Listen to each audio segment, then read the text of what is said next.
ఇందిరమ్మ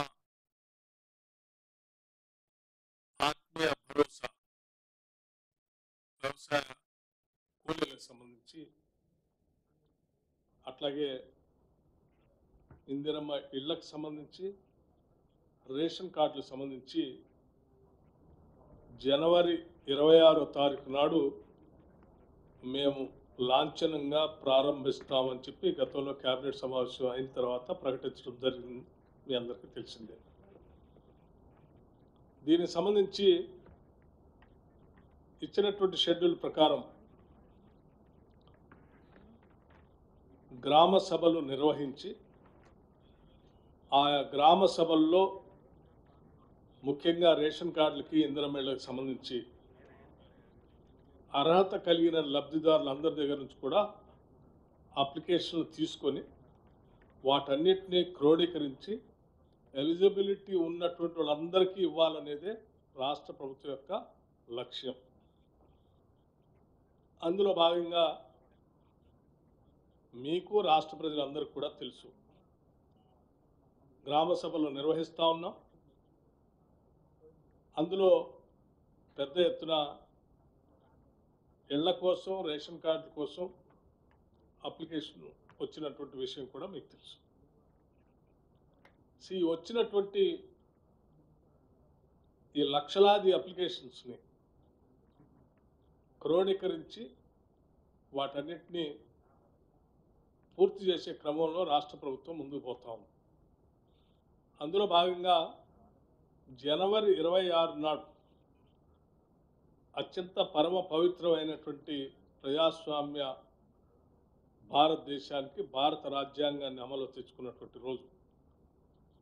అటువంటి పవిత్రమైనటువంటి రోజు రాష్ట్ర ప్రజలకి అంకితమై వారి అభివృద్ధి కోసం రాష్ట్ర ప్రభుత్వం తీసుకున్నటువంటి ఈ కార్యక్రమాలను అమలు చేయాలని, లాంఛనంగా ప్రారంభించాలని గతంలో కేబినెట్ నిర్ణయం చేసి దాన్ని ప్రారంభించడం కోసం రేపు రాష్ట్ర వ్యాప్తంగా చెప్పిన మాట ప్రకారం, ఇచ్చిన వాగ్దానం ప్రకారం రాష్ట్ర వ్యాప్తంగా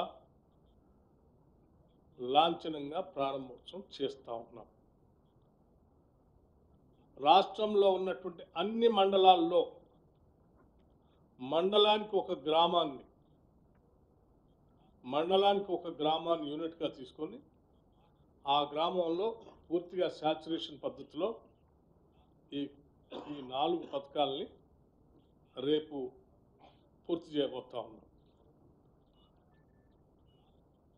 ఈ చేసే కార్యక్రమం రేపు మొదలుపెట్టి వచ్చినటువంటి అప్లికేషన్లు అన్నింటినీ కూడా క్రోడీకరించి ఎలిజిబిలిటీ ఉన్నటువంటి వాళ్ళ అప్లికేషన్స్ అన్నీ కూడా ఎంట్రీ చేసుకొని, ఎంట్రీ అయిన తర్వాత ఎలిజిబిలిటీ వాళ్ళ క్రైటీరియా అంతా కూడా చూసుకొని అర్హత కలిగిన ప్రతి చివరి వ్యక్తి వరకు ఇవ్వాలనేటువంటి ఆలోచనతోనే మేము ఈ కార్యక్రమాన్ని రేపు మొదలుపెట్టి కంటిన్యూస్గా చేసుకుంటూ పోబోతా ఉన్నాం. ఈ ప్రక్రియ మొత్తం మార్చి కల్లా పూర్తి చేయబోతా ఉన్నాం. ఈ ప్రక్రియ ఇందులో చాలామంది గ్రామ సభల్లో మా పేర్లు మిస్ అయినాయి, మా పేర్లు రాలేదు అని కొత్తగా అప్లికేషన్ పెట్టుకున్నటువంటి వాళ్ళ సంఖ్య లక్షల్లో ఉండటం వల్ల కొంత ఆ ప్రక్రియని సంపూర్ణంగా పూర్తి చేయడం కోసం మార్చి వరకు తీసుకుంటున్నాం. రాష్ట్ర ప్రజలందరికీ చెప్పేది ఏంటంటే, ఈ ప్రక్రియలో ఏ ఒక్కళ్ళు కూడా మిగిలిపోరు. ఉదాహరణకి రైతు భరోసాకు సంబంధించి వ్యవసాయ యోగ్యమైనటువంటి ప్రతి ఎకరానికి ఇచ్చేటువంటి కార్యక్రమాన్ని ఇప్పటికే ప్రకటించాం. దాంట్లో ముందుకు పోతాం. అట్లాగే ఇందిరమ్మ ఆత్మీయ భరోసాకు సంబంధించి